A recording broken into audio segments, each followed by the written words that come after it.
Welcome to Solutions for Higher Education, a podcast by Scott L. Wyatt, president of Southern Utah University in Cedar City, Utah. To subscribe to this podcast, please visit www.suu.edu/President's Podcast, where you will find both the audio and a written transcript for today's podcast. Hi again, everyone, and welcome to Solutions for Higher Education, a podcast featuring Scott L. Wyatt, the president of Southern Utah University in Cedar City, Utah. I'm your host, Steve Meredith, and I'm joined in studio today, as usual, by President Wyatt. Hi, Scott. Hello, Steve. It's great to be together again and talk about another incredible piece of literature. Yeah. This is book 3 out of 4 of our summer book series, and I thought I wasn't really smart enough to read and understand Hamlet, and I'm telling you that I felt even more that way about this book. But why don't you introduce our guest, and he can help us understand better the Tao Te Ching. Yeah, we're honored to have with us today Dr. Bryce Christensen from our English department, teaches literature, and welcome, Bryce. Thank you, Scott. I thank you for the opportunity to be here. We're reading this because you suggested it, and it has been a very interesting time and a reflective time talking through this. Could you kind of give us, first of all, just kind of an introduction to yourself, and then let's talk about this book. Well, my background is actually in British literature. My dissertation is about a very non-Taoist figure, Thomas Carlyle. I, for a time, for a number of years, I taught English as a second language. And it was that I began to tell myself, I need to understand my students better, and I need to understand where they come from. So I started to read in classical Asian literature, some Japanese, the Tale of the Heike, and the Manyoshu, and then there's some Chinese, the Analects, the Arthur Waley translation of the Analects was one of my early readings, and then as I transitioned from teaching English as a second language to teaching English literature back to where my academic training had prepared me here at SUU. Professor S.S. Morty, who had taught our Asian literature and translation, retired, and the department chair looked around, who can do this? And I somehow, I don't know how she knew, because I hadn't really put myself forward, but Kay Cook said, will you do this? And I took, and I read even more as I was teaching. And so I don't come with a lot of academic study in this field, but I think reasonably wide reading and certainly intense interest.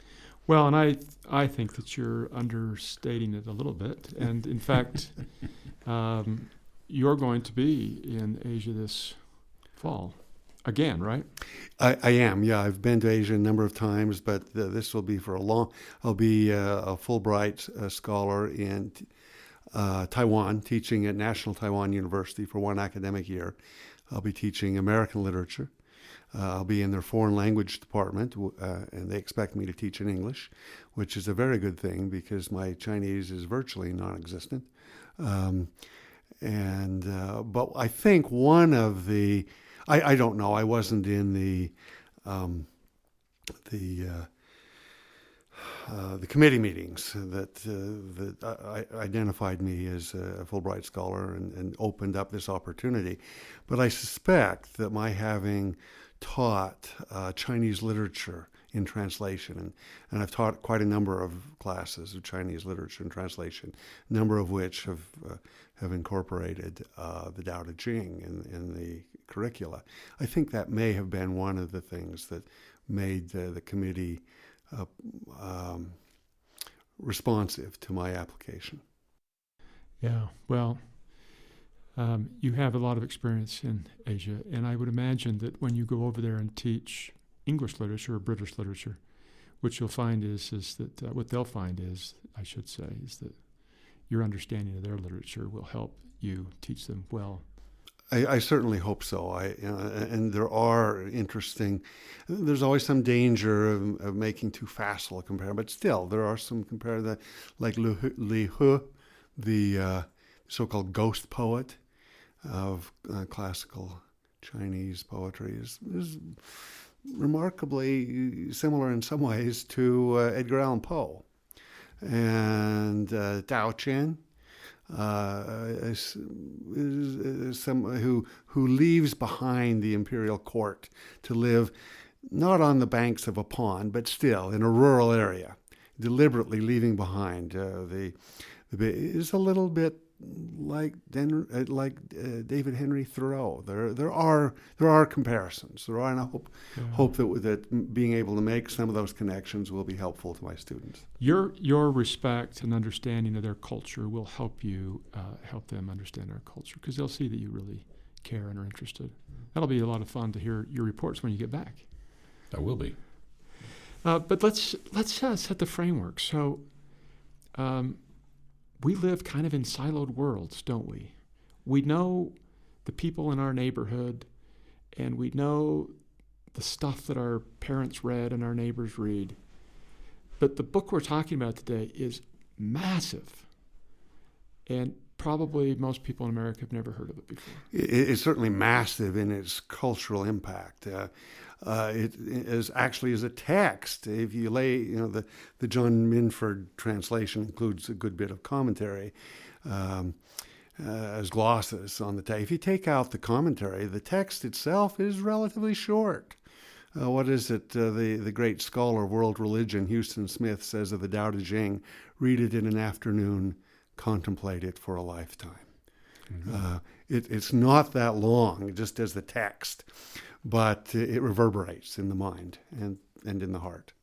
I don't have a good translation, but Tao Te Ching means the way, virtue, and Scripture. Right? It's a key term, and it's an ambiguous term. The Tao Te Ching, the Ching means book, and so or Scripture. Or yes, or Scripture. It can mean text or sacred text. The Bible has that word in it. In China. Mm-hmm. And the Tao and the TD distinction is not phonemic in Chinese, and so you'll see TAO, you'll see DAO. They're the same thing, and as I said, it's not a phonemic distinction in the Chinese language. The Tao means the way, and it's a word that appears in the Analects of Confucius, but the Confucian way and the Taoist way are remarkably different. That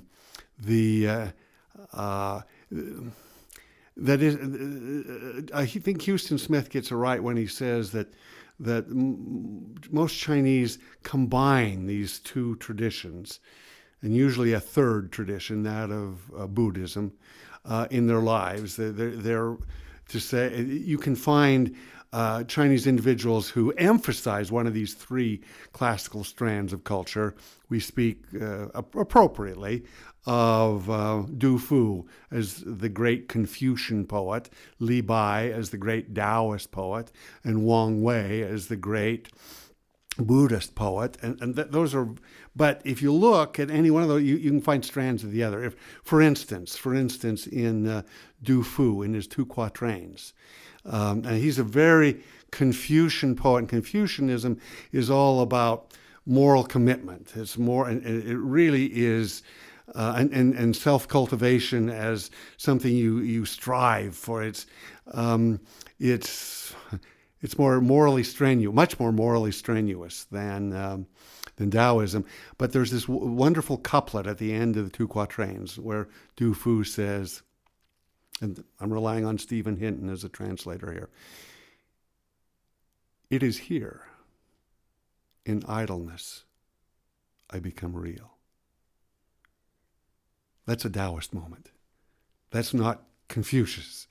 There are some contemplative some invitations to contemplation in Confucian, but that isn't the characteristic tone. Whereas as Taoism is much more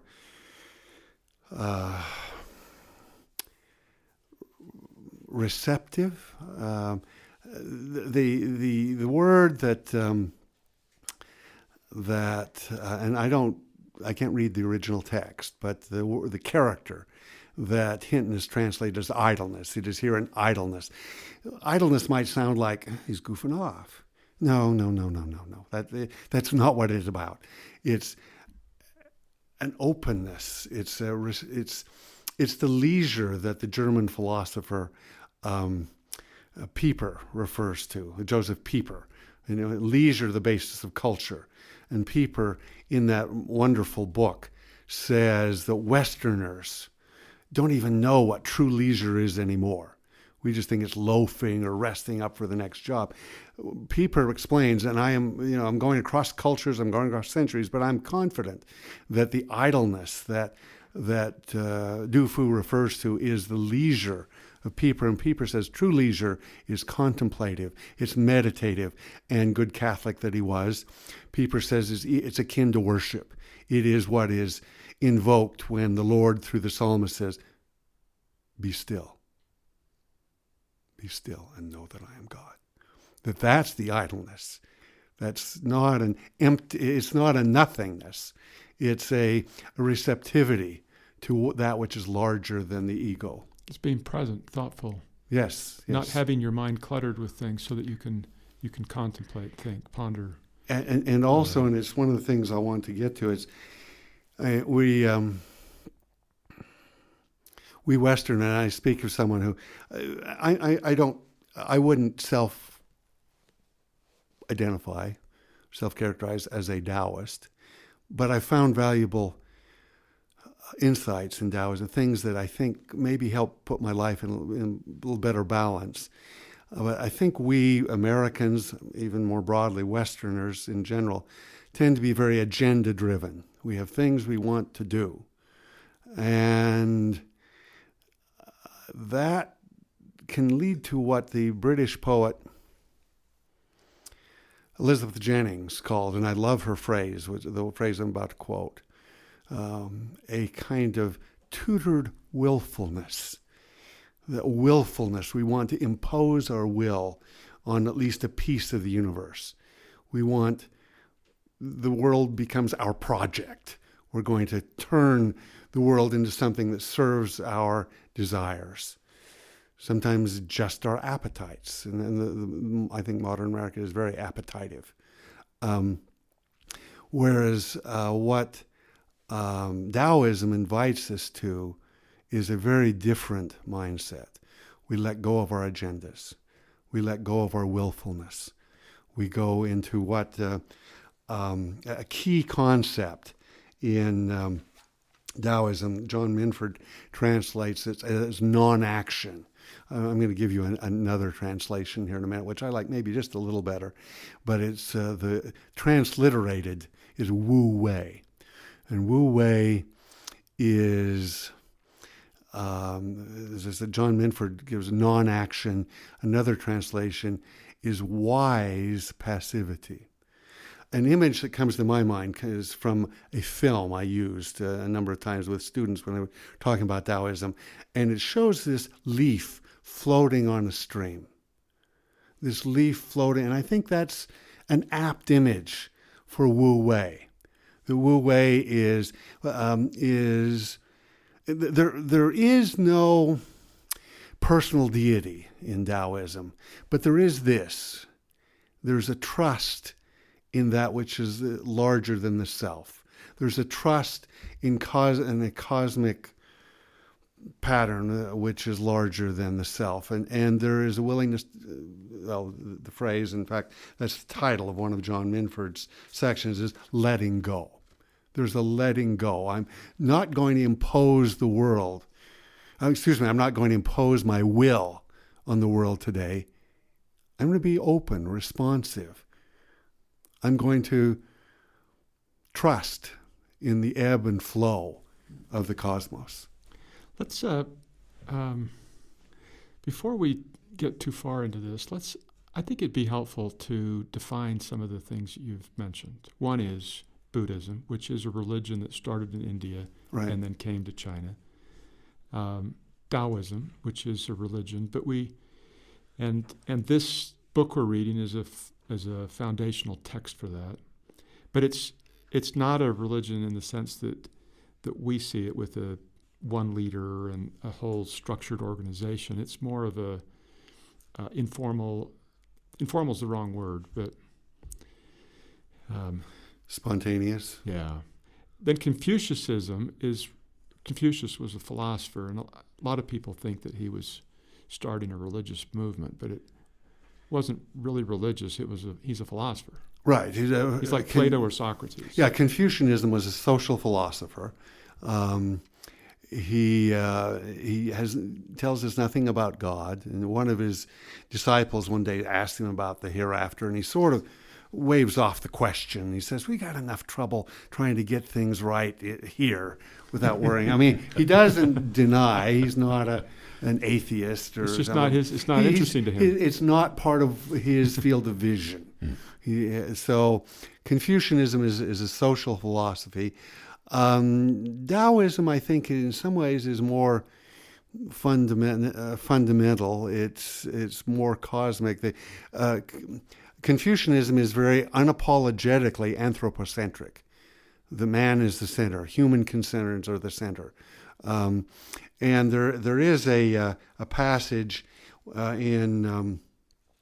There are other passages that suggest a somewhat different perspective, but there's a passage in the Tao Te Ching where the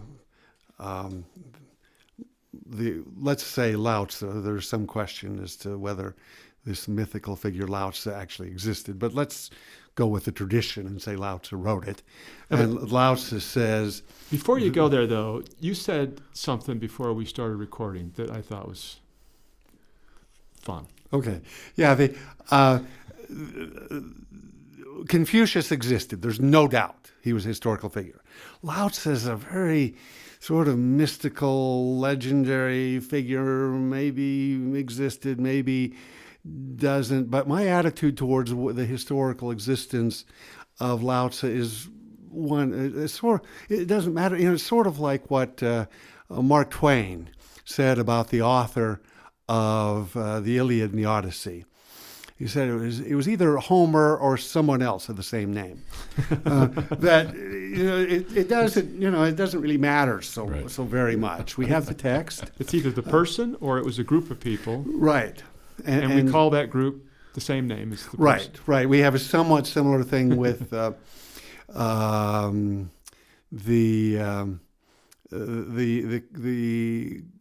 Cold Mountain series of Buddhist poems. There is a name attached to the text, but some scholars think it was a group of Buddhist monks who wrote it. Do we really care? I mean, we have the poems. That's what matters. That's what matters. You've always been an advocate for education for the sake of the education itself. Not because it's leading us to something necessarily, but just because the experience of reading something fantastic is a worthy goal in and of itself. Absolutely. And when I read through this book, I thought, I can see why Bryce loves this book, because that's what the Tao Te Ching is about. It's about just contemplating, thinking, not imposing your will, not being too stressed about the future, just the way. It's the way, and there is, one of the things I like about the John Minford translation is that his introduction, in which he says, "I haven't written this for scholars, haven't written this for intellectuals." And I think that's wonderful. One of the things I tell my students in not only when I'm teaching Chinese literature and translation, but British literature, that once a work of literature becomes the exclusive property of academics, it's dead. Yeah. It's dead.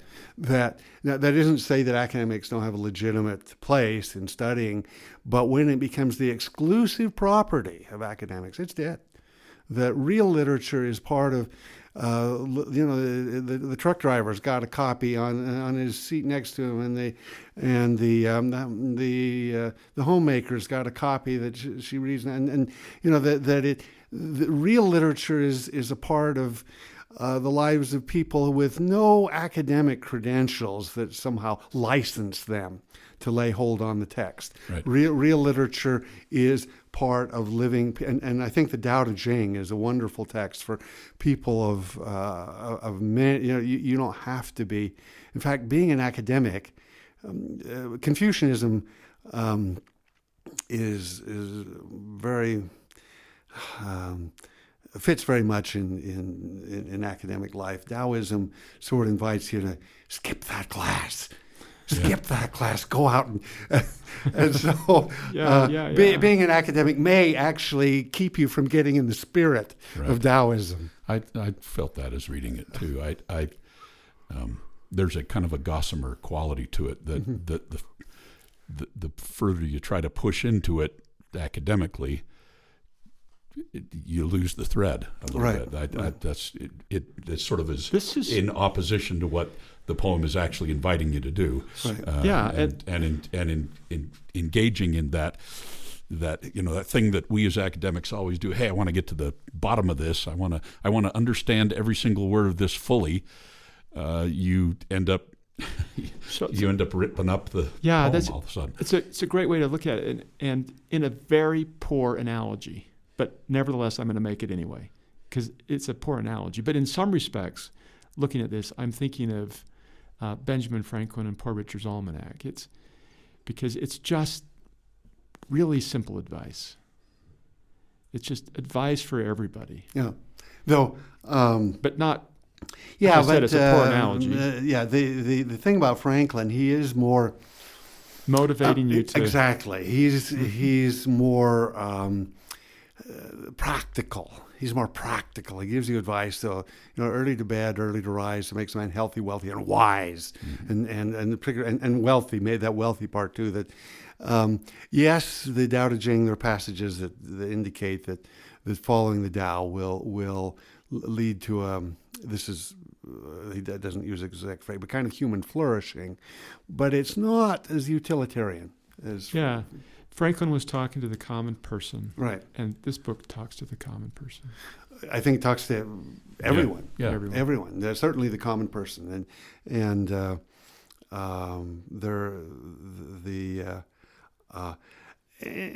it's the kind of text that offers layers of meaning. It's sort of like Jesus' parables that yield a level of meaning to someone who's sort of paying attention with a piece of his or her mind, but a deeper meaning to. And I think the Tao Te Ching, if you pay attention to it just casually, you'll get part of it. It will yield a meaning, and but if you look at it more. With more fully, more intent. Would you say that it was more clearly understood at the time it was written, or what you've just described? So when I read it, I'd read a page and think that one sentence is really cool, and the rest of it I'm going to have to think about because I don't have the faintest idea what he's talking about. But originally. This is, I'm trying to remember when this was written, but it's more than 2,000 years ago. Yes. Roughly the same. It's roughly the same time as the Analects. They come out of about 2,500 years ago. Yeah. Would a person then read this and say, "I'm following this perfectly well"? Well, perfectly well. It may be a stretch, but it would be peculiar. It would be astounding if a text were not, at least some aspects of a text were not better understood by the contemporaries of the author than by people living 2,500 years later. I mean, what kind of time-traveling text would be better understood by readers 2,500 years after the that just. In the sense of parables, as you described, a person that lived at the time of Christ and heard a parable, some understood it, some didn't. Well, there was a meaning. True today. Would you say that's a comparison for this back then? Or was it more obviously understood by people when they were in that culture and time? Yeah, without question, it would be better understood by, and I think there's certain aspects of American culture that push us away from understanding this text. To begin with, I mean, there are passages where Lao-tzu speaks of. I'm going to what is called verse 65, you might call it section 65. Of old, Taoists did not impart, and it goes on, but I just want to start the first line. Of old, his standard, and this is one of the places where Confucius connects somewhat. I'll do the somewhat here in just a second. Lao-tzu looks to deep antiquity as a source, as a standard, of old, they had it right. Of Americans, as the UCLA historian Joyce Appleby says, for Americans, the future is a blank screen on which we project our desires. This idea of looking to deep antiquity as a standard, whoa, that's alien. That is really alien. I mean, we advertise cars saying this is not your father's Oldsmobile. That we're better. We're moving on. The past is dead. There's nothing there. This is the difference. What's that? Including the Oldsmobile now. Including the Oldsmobile, right. But the difference here of old, Confucius looks to 5 sort of mythical, legendary, ancient rulers, and he sees them as, and Confucius frames his effort as an attempt to recover what they knew, to recover what these ancient rulers knew. Lao-tzu goes further. He goes back to a deeper antiquity even before civilization, to a kind of almost tribal. And this is, let me go to this 65. Of old, Taoists did not impart illumination. They kept the folk foolish. Too much wisdom makes them hard to rule. To rule through wisdom is to rob the nation. To rule through absence of wisdom is to bless the nation. In some ways, that resonates with Rousseau's kind of understanding of civilization as an invitation to artificiality and in authenticity. And it's one of the places I frankly balk a little bit. And yet to some, who has not been in a meeting or been in a bureaucratic procedure and said, I'd rather be out there in the woods, that civilization is an accomplishment, but there's a loss and gain. Civilization sometimes does entail some of the problems that Lao-tzu speaks of and Rousseau speaks of.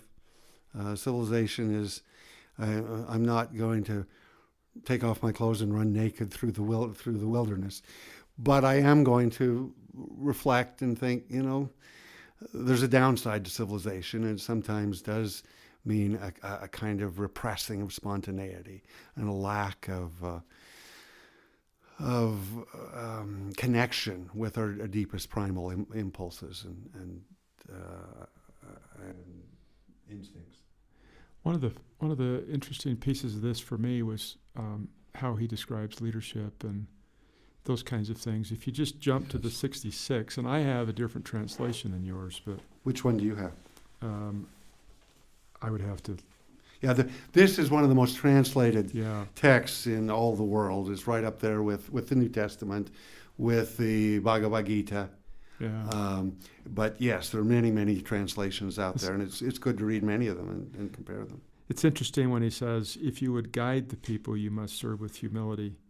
If you would lead them, you must follow behind. In this way, when you rule, the people will not feel oppressed.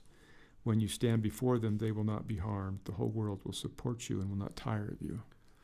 And that, of course, resonates with the teachings of Jesus in the New Testament. He would be greatest among you, will be servant of all. Right. And there was this kind of, when the Jesuits first went into China, there was this kind of debate over whether the Confucianism or Taoism offered the more natural, the more promising, let's put it that way, the more promising entry point for these Christian, these Catholic missionaries. And there are some Jesuits who said Confucian. I mean, look, Bible says honor your father and your mother, and that's right at the heart of Confucianism, and the Bible teaches us to be virtuous, and Confucian Day is very much about duty, and yeah, there's. But I think the Taoists had a better argument in that they said that when Jesus says, when someone strikes you on the right cheek and you turn, that's more Taoist. And there is a wonderful, just astonishing passage that first time I read it was in the Lin Yu Tang translation. I'm going to refer to that briefly here, but whosoever is willing to accept the nation's filth will be Lord. Whosoever is willing to absorb the nation's misfortune will be king. The Lin Yu Tang translation, the character says, whosoever takes upon him, I think he's going the filth. Whosoever takes upon him the sins of the world, he is the king of the world. Which, yeah. And Lin Yu Tang is a very respected translator. In fact, Minford at one point uses some lines from Lin Yu Tang as a gloss on his translation. Yeah, it's a different concept of power. It would be good for all of our leaders to read this and think about leading with humility. Yeah, and this and the whole idea of empowerment is kind of a God term in education. If something is empowering, it means it's good, right? Well, Lao-tzu raises some doubts. In verse 38, he says, higher power is no power. Is true, but lesser power does. So the higher power is no power. So if you have no power at all, that's when you really have power. The true power, lesser power, does not let go. Those who actually have lesser power, they don't let go, is not power at all. Higher power does not act. And yet, that's back to Wu Wei, and yet all is accomplished. Lesser power acts and fails to accomplish. And there's one other passage here that I think harmonizes with that. If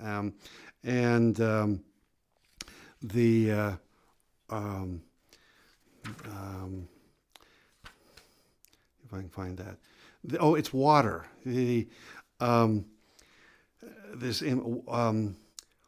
Water, this is 8.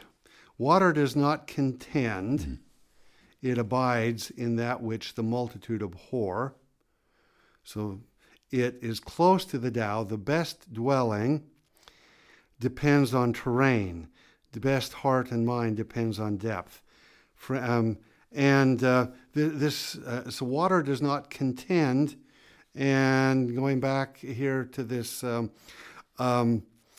the 78 again, in all under heaven, nothing is softer and gentler than water, and yet it prevails over the hard and strong. Yield, and you win. The direct, there's this is kind of vaguely but pervasive Nietzschean will to power in our culture that must have power, must have power. Those who have power, and this is a push. This is a pushback. Puts it the wrong way. It sounds like it's engaging on the same level. This is simply an opt-out. This is simply no. Nothing is softer, and he invites us to be soft and gentle like water, and yet prevails. Water, and what made the Grand Canyon? Mm-hmm. The soft and gentle presence of water. Consistent. Yeah. Soft.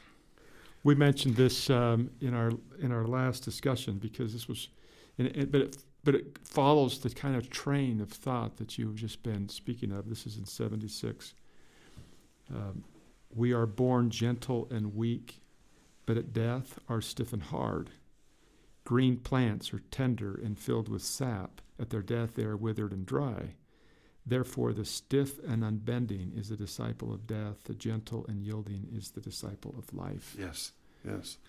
The more rigid we are, the more difficult it is to truly be alive and be successful. Right. And why are we rigid and stiff?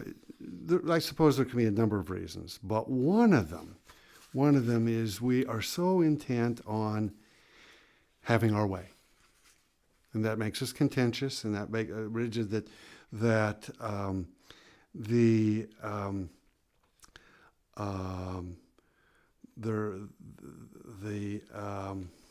Here, this is, I think particularly modern education, it's all about fostering positive self-image.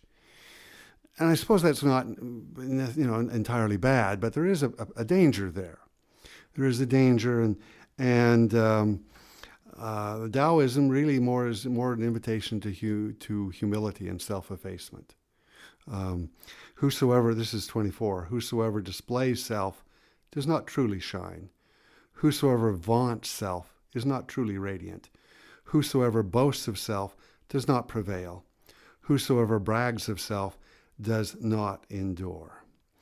I think of the, in my mind, marvelous social philosopher Jean Bethke Elshtain, who has written, I think, very insightfully about what she calls the sovereign self, which she sees as way too prevalent in modern America.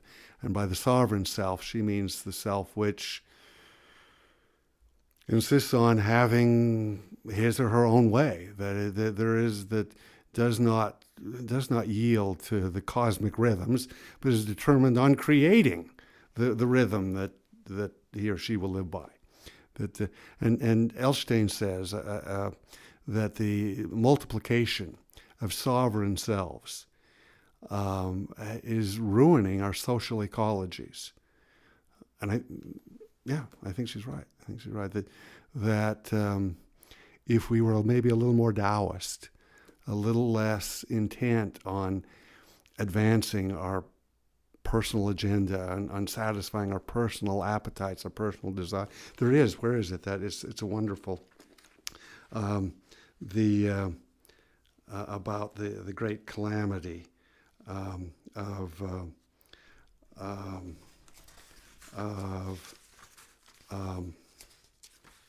desire. And in a way, this harmonizes perfectly with Buddhism, because Buddhism is all about letting go of personal desire and ego. In fact, Minford points out in his introduction that Taoism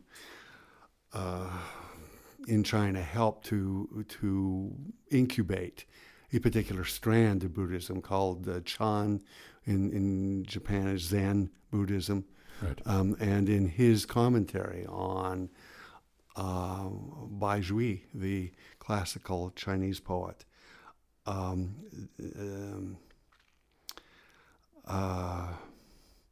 David Hinford says that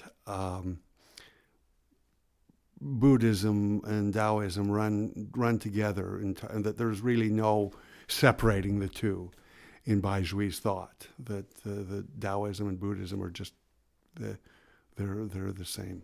They're the same thing. I'm looking at 37, and at the end of that, this is an interesting contrast of culture, or however.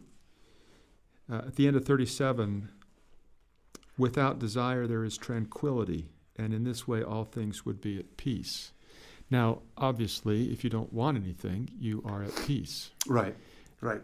And self-improvement or world improvement or societal improvement only comes when that peace is broken because there's some kind of change. Yeah.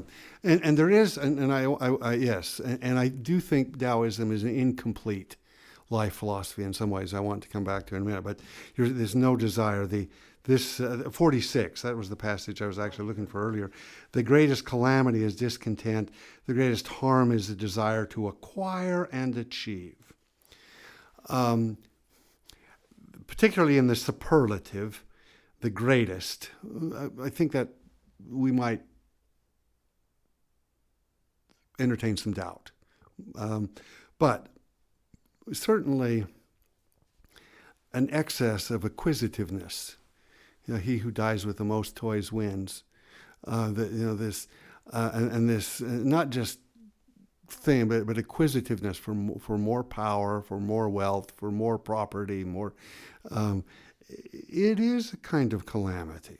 It is a kind of calamity that yes, sometimes desire can be a good thing. It can lead to social improvement. It can lead to personal improvement.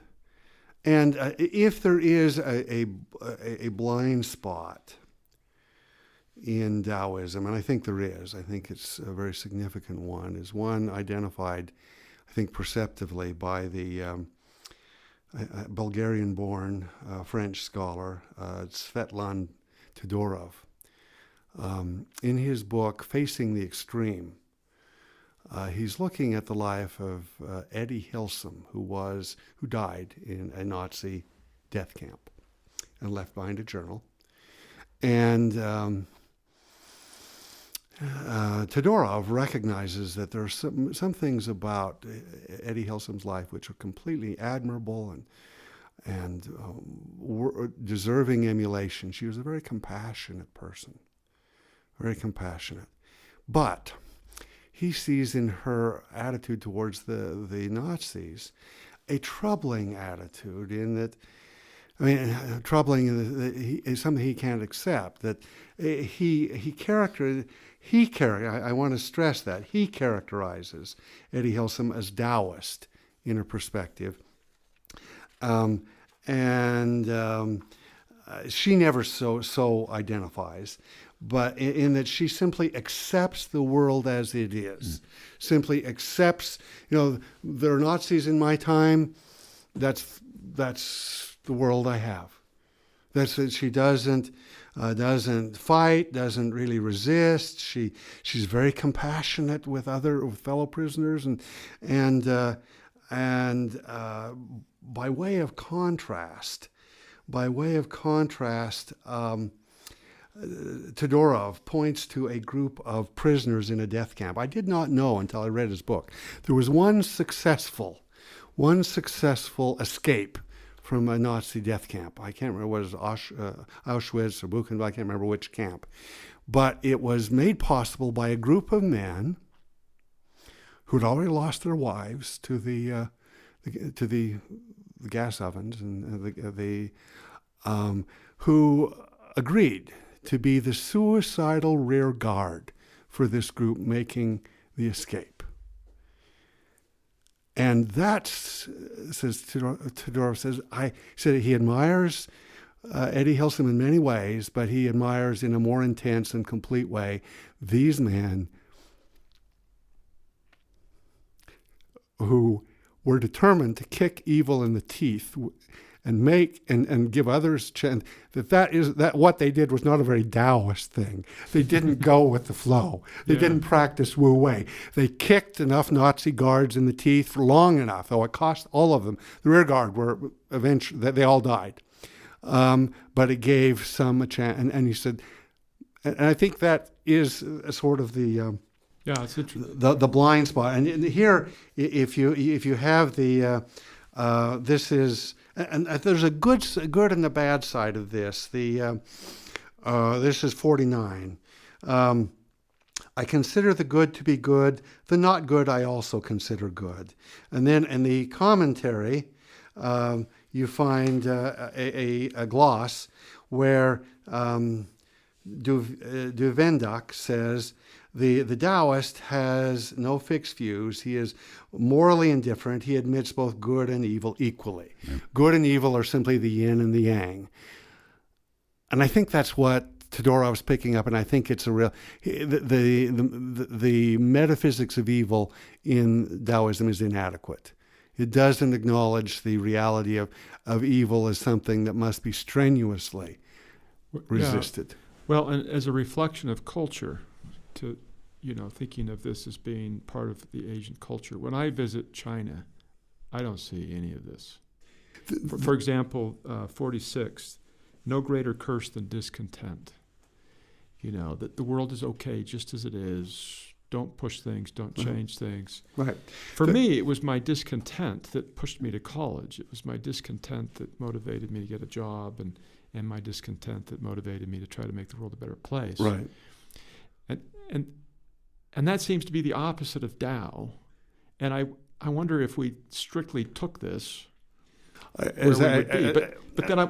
But as I go to China, what I see is there's got to be more cranes in China than the rest of the world. They are because building. Building is crazy. Those guys, I don't see Tao thinking at all. No, what Houston Smith says that he said this decades ago, and certainly the Communist Party is not passing out copies of the Tao Te Ching. They are actually, after a time, and there was a time during the Cultural Revolution when Mao Zedong swore that he would destroy that feudal mummy Confucius. Mm-hmm. Those days are gone. They're now quoting Confucius, but somewhat selectively. And the Ren, the humaneness part of but the part of striving and self-improvement, there's strands of Confucianism that they're picking up on and advocating, sort of soft pedaling or ignoring or editing out some of the I think the more humane and humanizing strands of but Taoism is not a tool. It's not a tool. It's an invitation to meditation. So why are the masters of the People's Republic of China going to push that? They're not. They're not. There's some interesting pieces of this, I think, culturally that are pretty evident. For example, in the West, we're based largely, at least in the United States, on individual rights and liberties and those kinds of things that stem back to the Declaration of Independence and all that train of philosophical thinking. China is more societal rights first. Yes. And that's reflected in the fact that we have a personal space, and it seems like they don't. And and it's not just China. There's a proverb in Japan that says that the nail that sticks out gets hammered.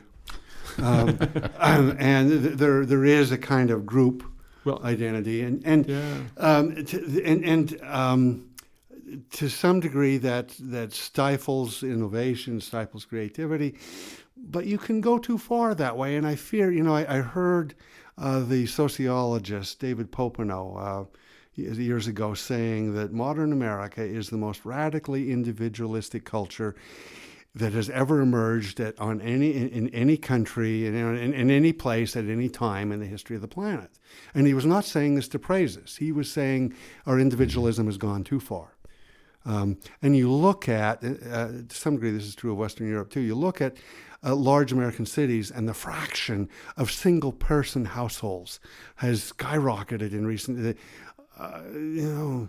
You don't have to believe in the scriptural text that says it is not good for man to be alone, to have some doubt about all these single person. It suggests a loss of what sociologists, who descended from the heights of Taoist philosophy to the depth of sociology, a loss of social capital. Yeah. All these people living alone. There are many reasons for that, but one of them is this vigilant concern about the self, that it costs something. Every good thing costs something. A friendship costs something. A marriage costs something. And if you're so absolutely zealously concerned about the self that you're not willing to pay the price of a friendship, of a marriage, of parenthood, what do you get? You get a bunch of people live. Clive Staples, the British sociologist, sorry to go there again, but talks about the surge, the rising number of people who die with no one but a medical professional present. The ultimate isolation. A growing number of people die with no one but a medical professional present because during their lifetime, because of this radical individualism, which I think Taoism helps to push back. Yeah, well, we believe that governments were instituted to protect our rights, and in most countries, prior to at least the Declaration of Independence, if not all, governments existed to protect themselves, the monarch. The people were there to serve the monarch, and that creates this a very different environment from which to grow. But this text is interesting in that it kind of pushes back on all of our. It seems to me that it pushes back on growth and progress. If I was to take a cynical view of it, it tells us all to just sit down and let the world go. Think, contemplate, be one with nature. In idleness, don't try to change the world. In idleness, I become real. Yeah. That's that. There is that, and you can't build a house that way. No, you can't build a house that way. And probably there are limits as to what you can do with any institution. But Bryce, how literal was this? How literal is what? This text. What I mean is was it intended to be literally a person's way of life, the way I read it, or was it intended to say, go to work hard, build your communities, but when you come home at night, just relax and think? There are people who take it quite literally. There is such a thing as a Taoist monk. In fact, at the very moving, I think very powerfully moving conclusion of The Dream of the Red Chamber, the greatest of Chinese novels, when the protagonist dies, it's interesting, a Buddhist and a Taoist monk come for his soul. And I guess, back to Houston Smith, he says that most Chinese in their social lives are Confucianists, in their private meditations, they're Taoist. And I think you can go too far in compartmentalizing your identity, but I think there might be some way that we can allow for that. If all of your life is an agenda-driven, I got to get this project. Right. I think we do become sort of spiritually desiccated, some sort of spiritually flat.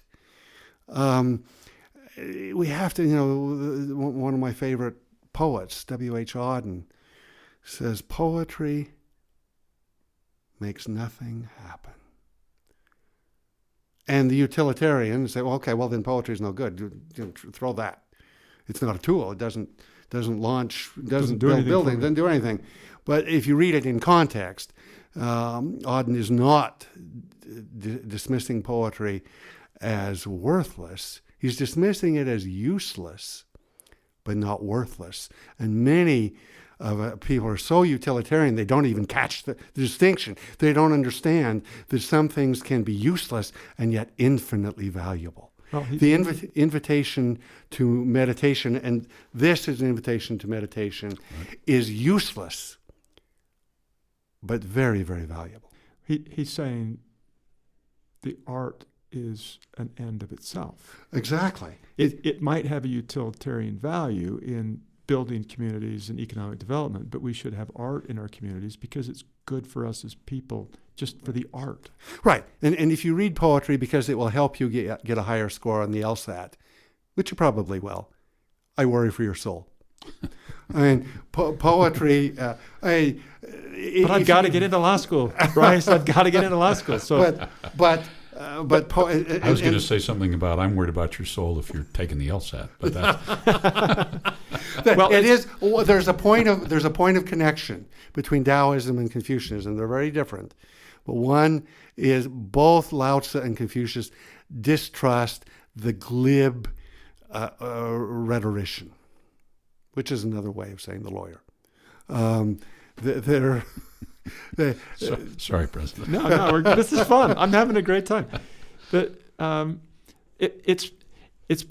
making this argument all the time because at Southern Utah University we have the Tony Award-winning Utah Shakespeare Festival that we invest in heavily, and we do it for two reasons, and both of them stand alone, stand strong separately, but both of them are good, and the one's the utilitarian view that it gives jobs and helps people, all that kind of stuff, which is a great thing.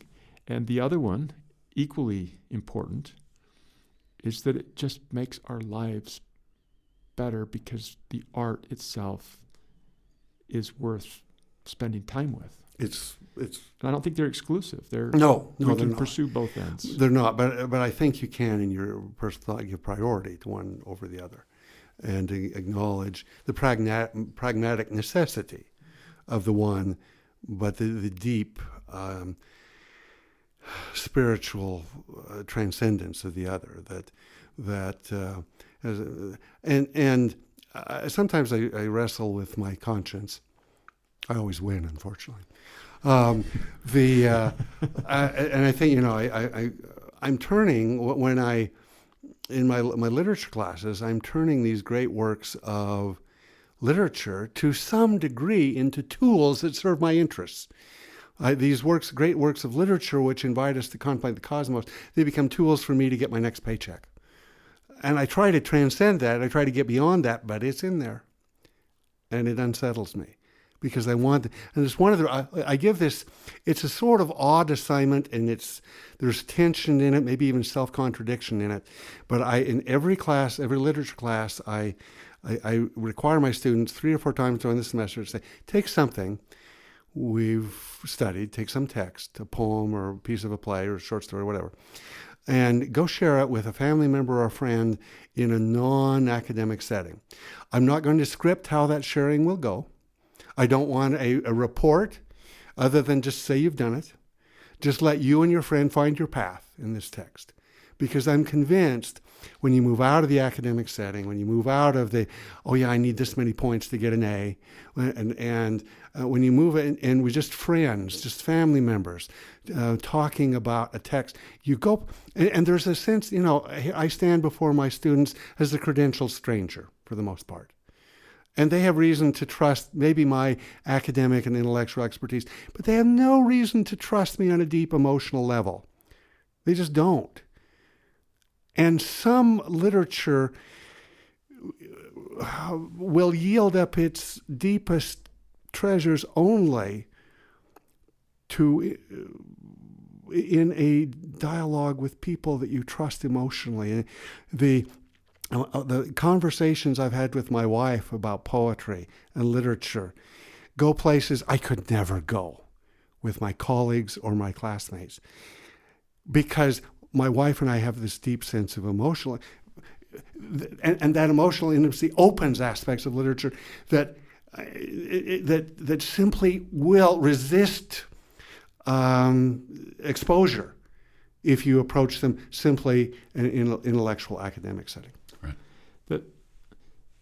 The piece of this reading that was so interesting to me, and what I love about great literature is not necessarily that I agree, but rather that it provokes me to see things differently and to evaluate how I feel about things. And in that sense, this is spectacular. The conflict that it leaves me with, that I wrestle with, is what if we all actually followed this? Yeah. I understand We what would you're have saying. no food to eat. I understand what you're saying. So I wonder, what was his real intent? Was his intent that this should shape our entire lives? Or was his intent that find a piece of your life when you can just be quiet? Yeah. I can't speak to Lao-tzu's intent. I think what that's the I know the struggle you speak. It's a struggle to some degree I have with this text. When I teach John Ruskin in his Paean to, he has this passage in his Stones of Venice, where he attacks division of labor as it's practiced in factories. Says that it's not really the job that we're breaking into little pieces. It's men we're breaking into little pieces. They're no longer complete human beings. And he's calling for an artisan way of producing things, where the artist and I tell my students, I said, I understand what he's saying, and I've worked in a factory when I was between my senior, and I understand what he's saying. It is sort of dehumanizing and it's mind flattening. But I said, how many of you could afford the clothes you're wearing, the shoes you wear, if they were all made by artisans of the sort that Ruskin is speaking of? Right. None of us could afford them. Exactly. Well, there may be a rich kid there in the back, but very few, very, very few. And so I said, all this does is make me uncomfortable when I go to Walmart, because I know everything there is coming out of exactly the kind of dehumanizing factory that. But I said, I think it's valuable to a certain degree to recognize that these factory workers need to be given opportunities for recreation, for art, for music. That something beyond what they're doing. Let's not give them a 16-hour day in a factory, and that it's hard, probably impossible, to go all the way with where Ruskin wants to go. Probably impossible to go all the way with where Lao-tzu wants us to go. But we need to leave some space.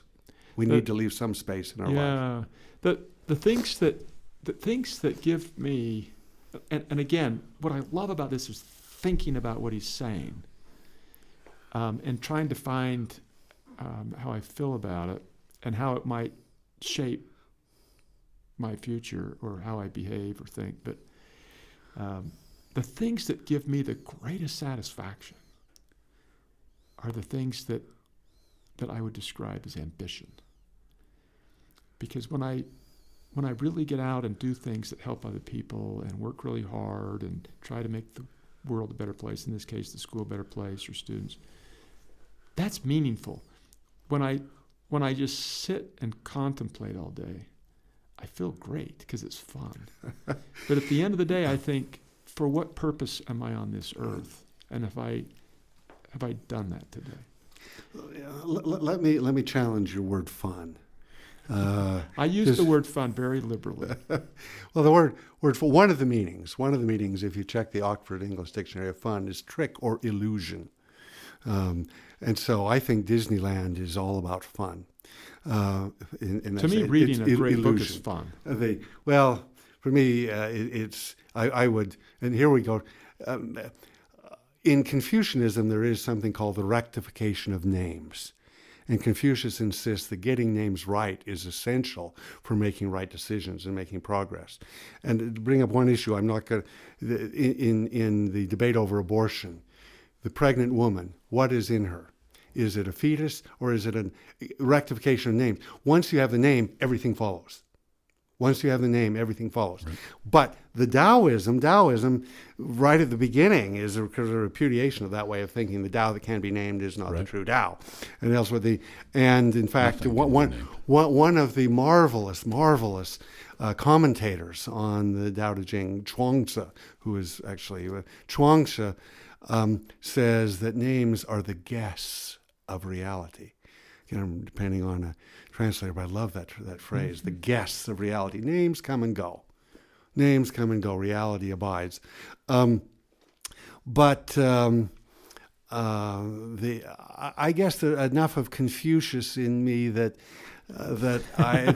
when I hear someone say, learning is fun, I say, well, maybe some of the most important learning may be harrowing, maybe humbling.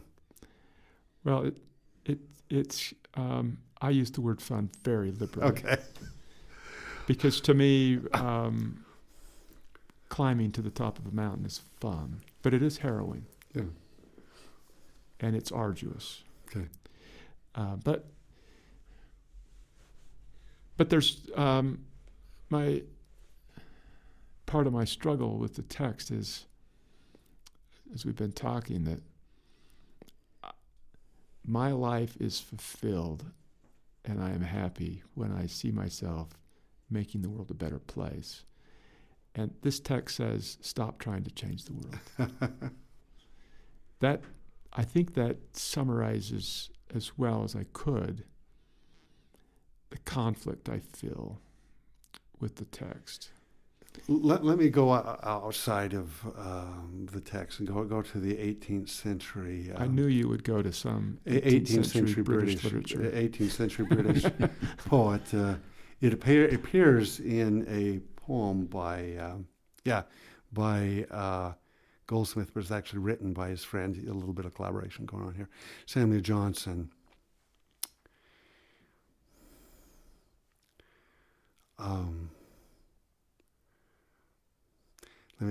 Just give me just a second. I've got the rhyme in my mind. I just need to get the meter. How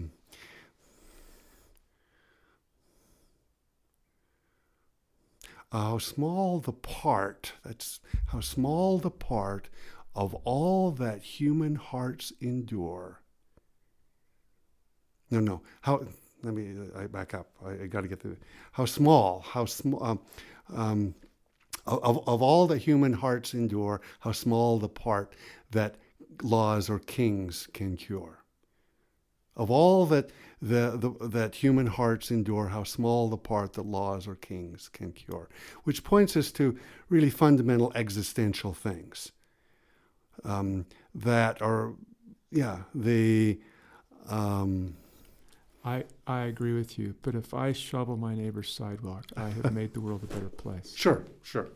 If I build a beautiful garden, right, then people can enjoy it. If I grow produce, they can eat it. I agree, and when I read Todorov's criticism of Eddie Ilson, because it is that.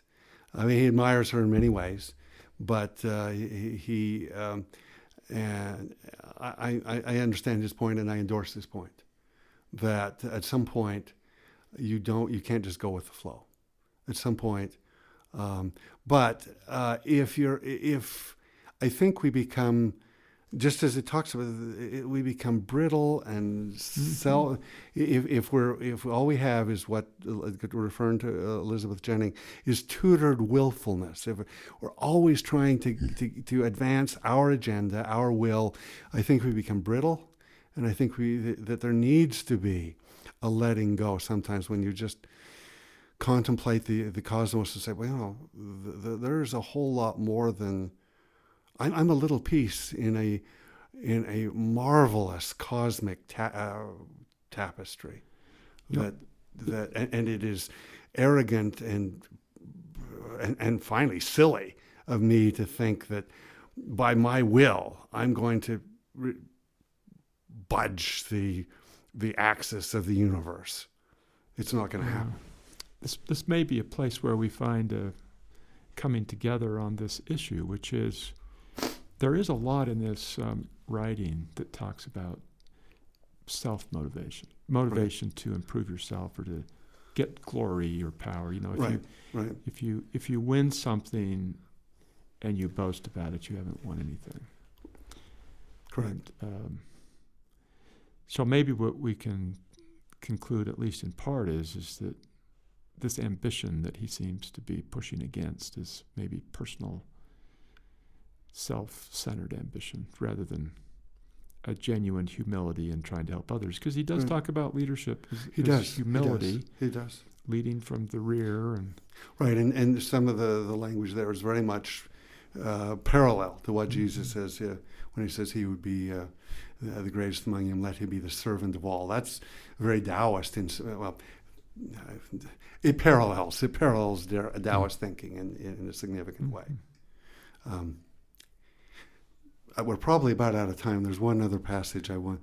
We're probably over, but let me just this is say fun. The next time really you have Founders Day, this is a very important Taoist concept. Return to the root. That you should have that we should recognize the Taoist nature of Founders Day. I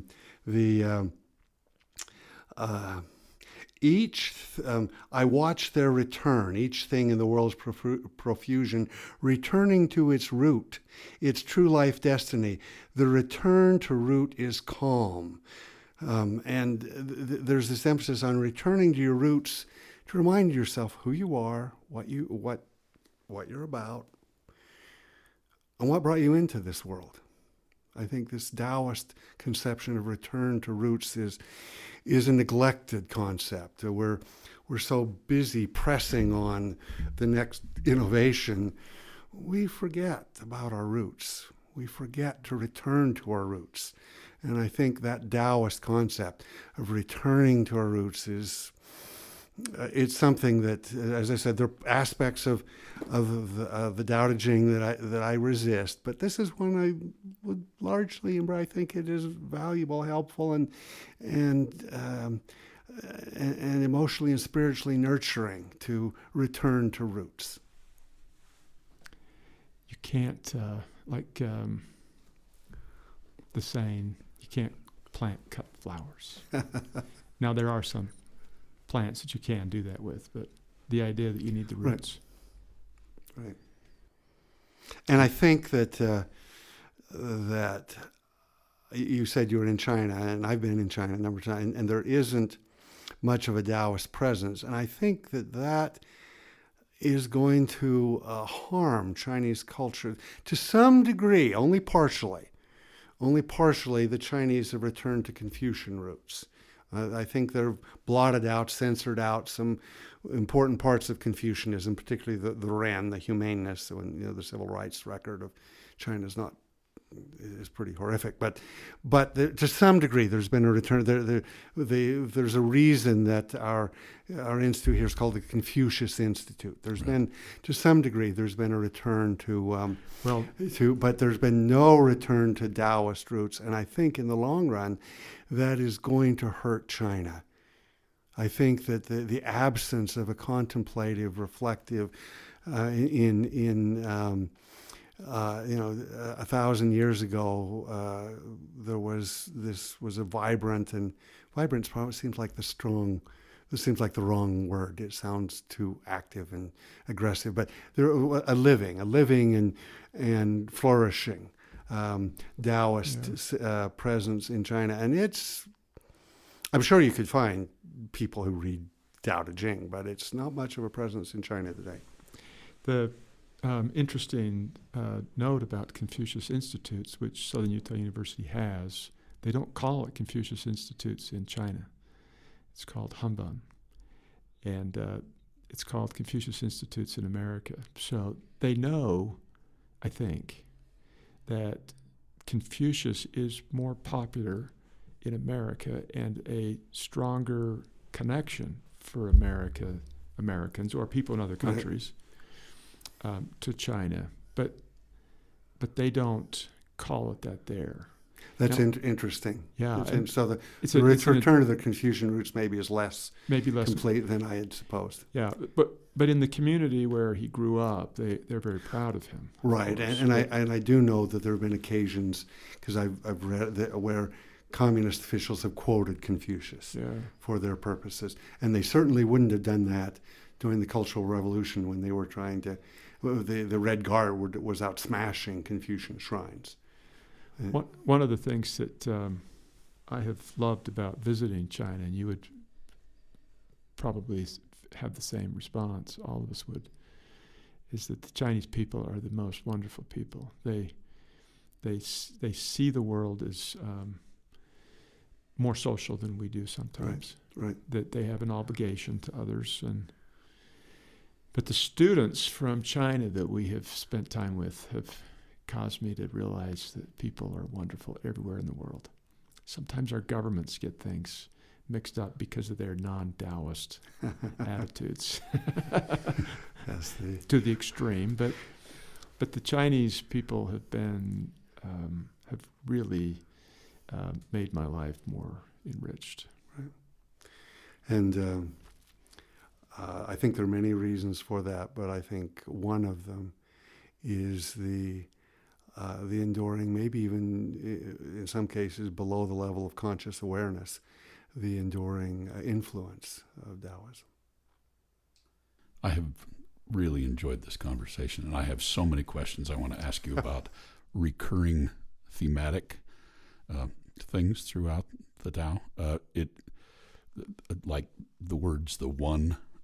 There's constant reference to arc, which to me makes me think about their art, their movement, right. their music, the way that the language is curved.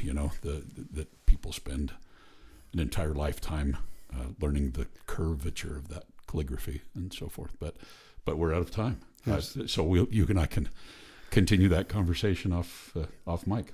Well, the challenge is, of course, if we answered every question about this book, there'd be no reason to read it. So Right. That's right. hopefully this is a motivation to dig in and read it a couple times. President, in answer to your, is this a what to do at night thing, or I'm seriously considering asking my wife if I can just be a Taoist on Saturday and just sit and contemplate. When my wife tries to get me off the couch, I say, yeah, I'm practicing I'm practicing Wu Wei. There you go. You've been listening to Solutions for Higher Education, a podcast featuring Scott L. Wyatt, the president of Southern Utah University in Cedar City, Utah. We've had as our guest in studio today the delightful Bryce Christensen from our literature department, and we've been discussing the Tao Te Ching, which has been just absolutely fascinating and about which I have 100 more questions. Anyway, we hope that you've read along with us. If you haven't, we encourage you to read this book. Our next book in the series, our final book in the summer book series, is Pride and Prejudice.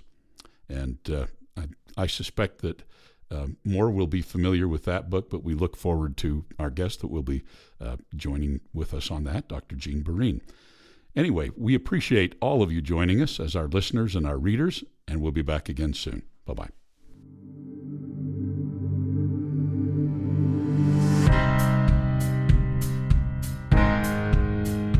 Thanks for listening to Solutions for Higher Education. To subscribe to this podcast, please visit www.suu.edu/President's Podcast, where you will find both the audio and a written transcript of today's podcast. The original music for this podcast was composed by Jack Barton, a master's degree student in music technology at SUU. For more information about Southern Utah University, please visit www.suu.edu.